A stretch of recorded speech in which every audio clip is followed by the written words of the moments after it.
Praise lord. ప్రభు నామములో మీ అందరికీ శుభములు తెలియపరుస్తున్నాం.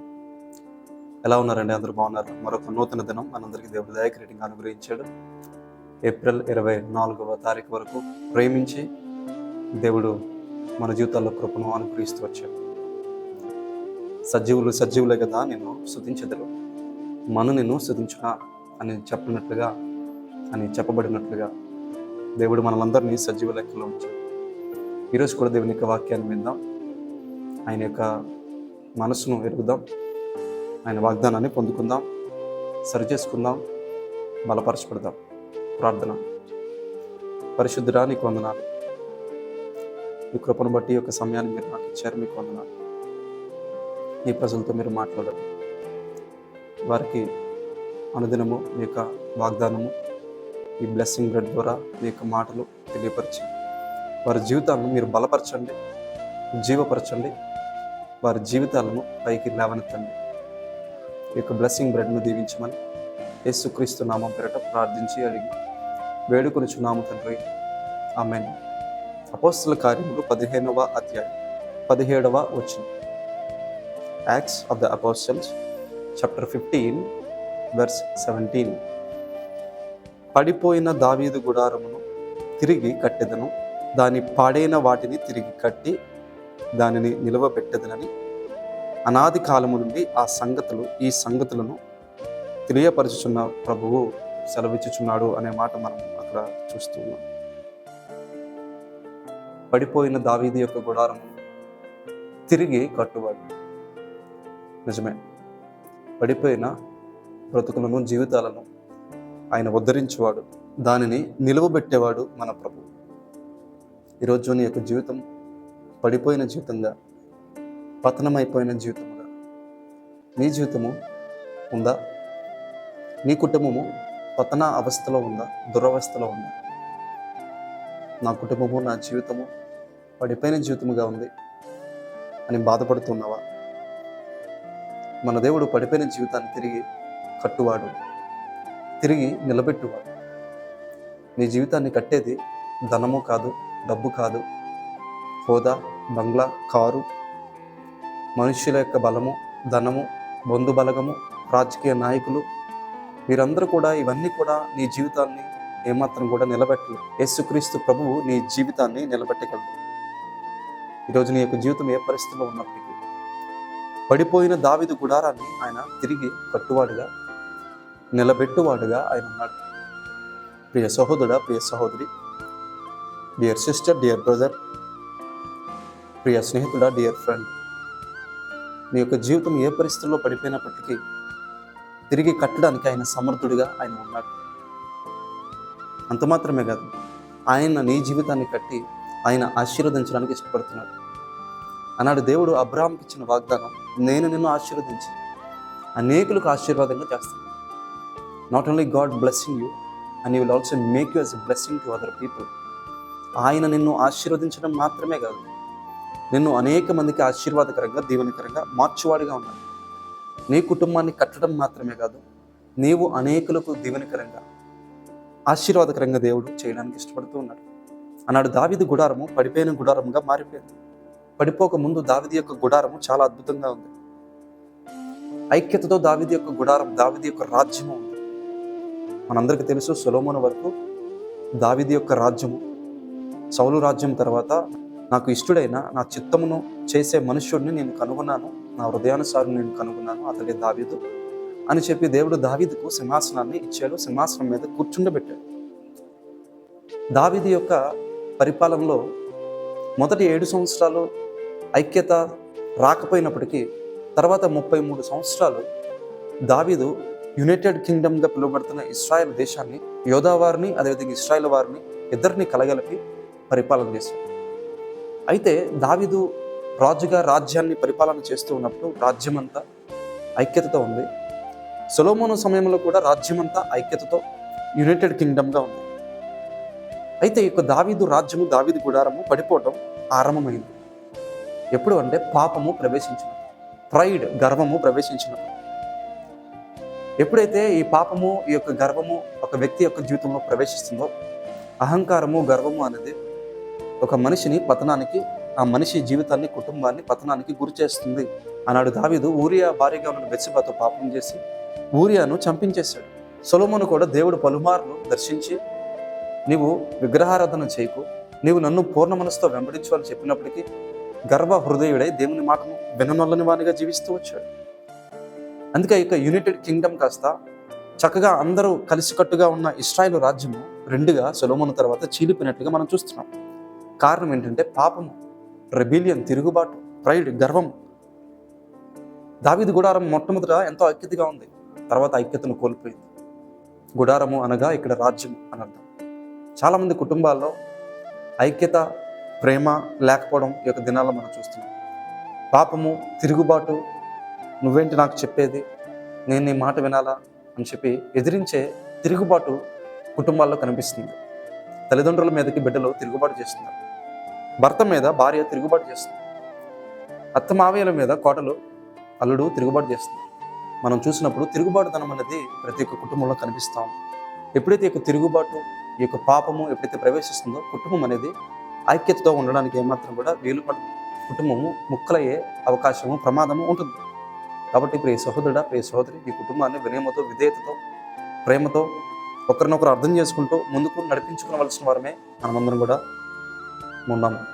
అదేవిధంగా ఒకప్పుడు దావీదు యొక్క రాజ్యము, దావీదు యొక్క గుడారము, దావీదు మందసాన్ని ఎంతో సంతోషంతో, ఆరాధనతో, బలులు అర్పిస్తూ యెరూషలేముకు తీసుకుని రావటం మనందరికీ తెలుసు. కానీ ఎప్పుడైతే పాపము ఈ యొక్క దావీదు రాజ్యంలో ఎంటర్ అయిందో, ఈ పాపపు పరిస్థితులను బట్టి నిజమైన యొక్క ఆరాధన మనస్సు ఏమాత్రం కూడా లేదు. పాపము ఈ యొక్క ఆరాధన జీవితానికి, సంపూర్ణంగా దేవుని స్తుతించి ఆరాధించే ఈ యొక్క సమాధాన జీవితానికి ఈ పాపము మబ్బుగా నిలుస్తూ వచ్చింది. తద్వారా వారి యొక్క జీవితంలో సంపూర్ణమైన దేవుని యొక్క సన్నిధిను, ఆ యొక్క ఆరాధనను సంపూర్ణమైన లోతైన హృదయంతో వారు చేయలేకపోతూ వచ్చారు. దావీదు పాపం తర్వాత కలహాలు, గొడవలు, యుద్ధాలు, కత్తిని పట్టుకోవటం, ఇవే ఎక్కువగా మనము ఆ 2 సమయాలు 11వ అధ్యాయం తర్వాత ఎక్కువగా మనం చూస్తాం. అమ్నోను చంపబడటం, అబ్షాలోము చంపబడటం, దావీదు కన్నీరు కార్చటం. అంటే దేవుని యొక్క సన్నిధి ఇశ్రాయేలు రాజ్యంలో నుంచి వెడలిపోయినట్లుగా మనకు అక్కడ అర్థమవుతుంది. అసలు ఆరాధనకి అక్కడ సమయమే లేదు. యుద్ధాలే అవుతూ ఉంటాయి, ఇంకా ఆరాధనకి ఎక్కడ సమయం ఉంది? యుద్ధాలు బయట శత్రువులతో కాదు, కానీ లోపల సివిల్ వార్ అంటారు దాన్ని. అంటే ఇంటర్నల్గా వారికి వారి యుద్ధాలు అవుతున్నాయి.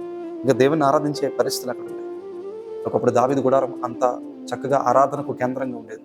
ఈనాడు కూడా చాలామంది గృహాలు, చాలామంది కుటుంబాలు ఆదివారం ఆరాధన అంటే, ఫాస్టింగ్ ప్రేయర్ అంటే ఎంతో చక్కగా ఆసక్తితో దేవుని యొక్క మందిరాన్ని ప్రేమించి, సావుకుని ప్రేమించి, వాక్యాన్ని ప్రేమించి, దేవుని యొక్క ఆలయాన్ని, సన్నిధిని, ఆరాధనను ప్రేమించి ఎంతో చక్కగా దేవుని కొరకు ఎంతో ఆశపడి ఉన్న కుటుంబాలు ఈనాడు దేవుని యొక్క ఆరాధన అంటే, సన్నిధి అంటే నిర్లక్ష్యంగా ఆ యొక్క సమాధానాన్ని కోల్పోయి, దేవుని యొక్క ఆరాధన అంటే, దేవుని యొక్క సన్నిధి అంటే నిర్లక్ష్యంగా ఉంటూ ఉన్నారు. ఆ పాపం అనే మబ్బు వారి యొక్క కుటుంబాల్లో ఏర్పడి చేస్తుంది. ఒకప్పుడు ఎటువంటి లోతైన ఆరాధనతో వారు ఆరాధన చేశారు, ఒకప్పుడు ఎటువంటి భక్తిని వారు దేవుని పట్ల కనపరుస్తూ వచ్చారు, ఎంత నెమ్మది వారికి హృదయాల్లో, ఒకప్పుడు దేవుని యొక్క సన్నిధినే, నెమ్మదిని, ప్రశాంతతను, పీస్ని వారికి హృదయాల్లో అనుభవిస్తూ వచ్చారు. ఇప్పుడు అది ఏమాత్రం కూడా వారికి జీవితాల్లో కనుచూపు మేరలో ఎక్కడ కనబడట్లేదు. దానికి కారణము ఏంటంటే ఆ యొక్క రెబిలియన్, ఆ యొక్క పాపము వారికి జీవితంలో ప్రవేశించడం ద్వారా. ఇంకా మనం చూస్తే ఒకప్పుడు దావీదు యొక్క గుడారం ఎంతో నీతితో, న్యాయంతో దావీదు పరిపాలన చేస్తూ వచ్చాడు. David ruled in justice and righteousness. యేసుక్రీస్తు ప్రభువారికి పోలికగా, తండ్రి అయిన దేవునికి పోలికగా దావీదు హృదయానుసారుడు కాబట్టి ఎంతో నీతితో, న్యాయముతో పరిపాలన చేస్తూ వచ్చేవాడు. కానీ దావీదు రాజ్యము నెమ్మదిగా it is filled with betrayal, మోసముతో, it is filled with murder and disorder, హత్యలతో, అక్రమముతో దావీదు యొక్క రాజ్యము నింపబడుతూ వచ్చింది. ఎన్నో భయంకరమైన కార్యాలు, పాపపు కార్యాలు, దావీదు కుమారుల్లో అమ్నోను తామరును మోహించి పాడు చేయటం, డిసార్డర్, అబ్షాలోము అమ్నోన్ని చంపటం, అదేవిధంగా అబ్షాలోము దావీదు మీద తిరుగుబాటు చేయటం, ఇవన్నీ కూడా ఒక డిసార్డర్ అనేది వచ్చేసింది. బిట్రయల్, మర్డర్, ఇదంతా వచ్చేసింది. దావీదు రాజ్యం ఒకప్పుడు నీతి న్యాయములతో ఉండేది, కానీ ఇప్పుడు ఈ యొక్క రాజ్యము, దావీదు గుడారం ఎట్లా మారిపోయింది. నిజమే, చాలా కుటుంబాల్లో నీతి, న్యాయము, తండ్రిగా, తల్లిగా, ఒకప్పుడు కుటుంబంలో కుమారుడిగా, కుమార్తెగా ఎంతో చక్కగా బాధ్యత వహిస్తూ, నీతితో, న్యాయముతో, యథార్థతో, భక్తితో, దేవుని అందరి భయముతో ఎంతో చక్కగా ఉంటూ ఉన్న కుటుంబాలు మోసముతో, డైరెక్ట్గా హత్యలు కాకపోయినా మాటలతో హత్య చేసుకుంటూ ఎదుటి మనిషిని బాధ పెడుతూ, కుటుంబంలో క్రమం లేకపోవడం, అక్రమంగా ఎవరికి వారు యమునా తీరైనట్టుగా జీవించడం కుటుంబాల్లో మనం చూస్తున్నాం. ఈనాడు నీ యొక్క కుటుంబం కూడా అలా పడిపోయిన కుటుంబంగా ఉందా? డిసార్డర్లో ఉందా? బిట్రేల్లో ఉందా నీ యొక్క కుటుంబం? దేవుడు పడిపోయిన దావీదు గుడారం అన్నాడు తిరిగి కడతానని వాగ్దానం చేసినట్లుగా నీ యొక్క కుటుంబాన్ని కూడా కట్టడానికి ఆయన సమర్థుడు. యెహోవా ఇల్లు కట్టించిన ఎడల కట్టువారి ప్రయాస వ్యర్థమే. నీ కుటుంబాన్ని నీవు కట్టుకోలేవు, కానీ దేవుని పాదాల చెంత నువ్వు మొర్రపెడితే ఆయన నీ కుటుంబాన్ని కట్టగలిగిన వాడు. ఇంకా దావీదు రాజ్యాన్ని మనం చూస్తే, ఒకప్పుడు శత్రువుల మీద ఎంతో విజయం, అందరూ వారి నేషన్ అంతా, ఆ దావీదు యొక్క రాజ్యం అంతా ఎంతో కలిసికట్టుగా వారు ఉండేవారు. శత్రువు ఎవరు వచ్చినా అందరూ కలిసికట్టుగా యుద్ధం చేసేవారు, వారికి విజయం వచ్చేది. శత్రువు మీద, సాతాను మీద, సైతాను మీద విజయం వచ్చేది. అదేవిధంగా తర్వాత మనం చూస్తే, ఇందాక నేను చెప్పినట్లుగా సివిల్ వారిలో వారికి యుద్ధం. ఒక పక్క అబ్షాలోము, అహీతోపెలు, ఒక పక్క దావీదు, మరికొంతమంది. దావీదు అడవుల్లో చెప్పులు కూడా లేకుండా దేవా నా దేవా అనుకుంటూ బాధపడుతూ వెళ్ళిపోతున్న పరిస్థితులు. అంటే ఒకప్పుడు శత్రువుల మీద విజయం వచ్చింది, కానీ ఇప్పుడు ఇక దావీదు రాజ్యం ఏమైందంటే వారిలో వారికి ఏమవుతుందంటే పడట్లేదు. నెమ్మదిగా ఈ దావీదు రాజ్యంలో ఎటువంటి పరిస్థితులు తలెత్తుతున్నాయో మనం చూస్తున్నాం. రాజ్యం అంతకంతకు నెరసిల్లిపోతూ వచ్చింది. సొలొమోను సమయంలో రాజ్యం చాలా నెమ్మదిగా ఉంది, కానీ నిజానికి సొలొమోను పరిపాలనలోనే సొలొమోను అనేక మంది తప్పిదాలు చేశాడు. 1000 మంది భార్యలను కలిగి ఉన్నాడు. ఆ భార్యల మాటలు విన్నాడు, వారికి నచ్చినట్లుగా ఆలయాలు కట్టాడు, విగ్రహారాధన చేశాడు. దేవుడు ప్రత్యక్షమై పలుమార్లు హెచ్చరించినప్పటికీ దేవుని మాటను ఏమాత్రం కూడా వినలేదు. సొలొమోను ఇష్టానుసారంగా జీవిస్తూ వచ్చాడు. రాజ్యము 2గా చీలిపోయింది. సొలొమోను కుమారుడు రెహబాము కూడా ఇష్టానుసారంగా ప్రవర్తిస్తూ వచ్చాడు, ఐడోలటర్ని విగ్రహారాధన చేస్తూ వచ్చాడు. రాజ్యము చీలిపోయింది. ఇశ్రాయేలు ప్రజలు అశ్షూరీయుల చేతుల్లోకి వెళ్ళిపోయారు, యోధా ప్రజలు బబులోనీయుల చేతికి వెళ్ళిపోయారు. ఈ విధంగా మనం చూస్తే ఇశ్రాయేలు రాజ్యమంతా కూలిపోయినట్లుగా మందిరం కాల్చబడింది. ఈ విధంగా వారి యొక్క రాజ్యము, దావీదు గుడారము, దేవుని ఆలయము, ప్యాలెసెస్, హౌసెస్, ఇండ్లు, వారి యొక్క దేశమంతా కూడా పడిపోయిన గుడారము, పడిపోయిన రాజ్యముగా వారి యొక్క దేశము, వారి యొక్క గుడారము, రాజ్యము మనకు కనబడతా ఉంది. అయితే ఇక దినమున దేవుడు మనకు సెలవిస్తూ ఉన్నాడు, పడిపోయిన దావీదు గుడారం అనట తిరిగి కట్టువాడుగా అని ఉన్నాడు. ఆ పడిపోయిన దావీదు గుడారంను తిరిగి కట్టడానికి 2000 సంవత్సరాల క్రితం యేసుక్రీస్తు ప్రభువారు ఇక లోకానికి మహారాజుగా, మహాదేవునిగా ఇక లోకానికి వచ్చి పడిపోయిన దావీదు యొక్క గుడారం తిరిగి కట్టడానికి యోధా గోత్రపు సింహముగా, అదే దావీదు గోత్రములో, యోధా గోత్రంలో ఆయన పుట్టినవాడుగా ఉన్నాడు. ఈనాడు నీ యొక్క జీవితాన్ని కూడా తిరిగి లేవనెత్తడానికి, నీ యొక్క జీవితాన్ని కూడా తిరిగి నిలబెట్టడానికి ఆయన ఇష్టపడుతున్నాడు. నీవు ఆయన మాట వింటే తప్పనిసరిగా నీకు మేలు చేస్తాడు.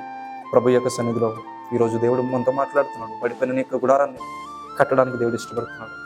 ఏ యొక్క విషయాలు సరిచేసుకోండు, ఆ విషయాలు సరిచేసుకుంటూ నీ కుటుంబాన్ని దేవునికి దగ్గరగా మరలా నడిపించుకో, మరలా దేవుని యొక్క మార్గంలో నడవండి. తప్పనిసరిగా నీకు కుటుంబాన్ని దేవుడు కడతాడు. అంటే కృప దేవుడు మీకు అనుగ్రహించిన కనుక మీకోసం నేను ప్రార్థన చేస్తాను. పరిశుద్ధుడా, మీకు వందనాలు, మీకు స్తోత్రం. కుటుంబాలు అనేక పరిస్థితుల ద్వారా ఐక్యత, సమైక్యత లేక పడిపోయిన, కూలిపోయిన కుటుంబాలుగా, నిలువబడలేని కుటుంబాలుగా ఎంతమంది కుటుంబాలు అయితే ఉన్నాయి, ఎవరి కుటుంబాలు మీరు దర్శించండి. పడిపోయిన దావీదు గుడారమును, రాజ్యమును తిరిగి కట్టువాడు నీవే, నిలబెట్టువాడు నీవే.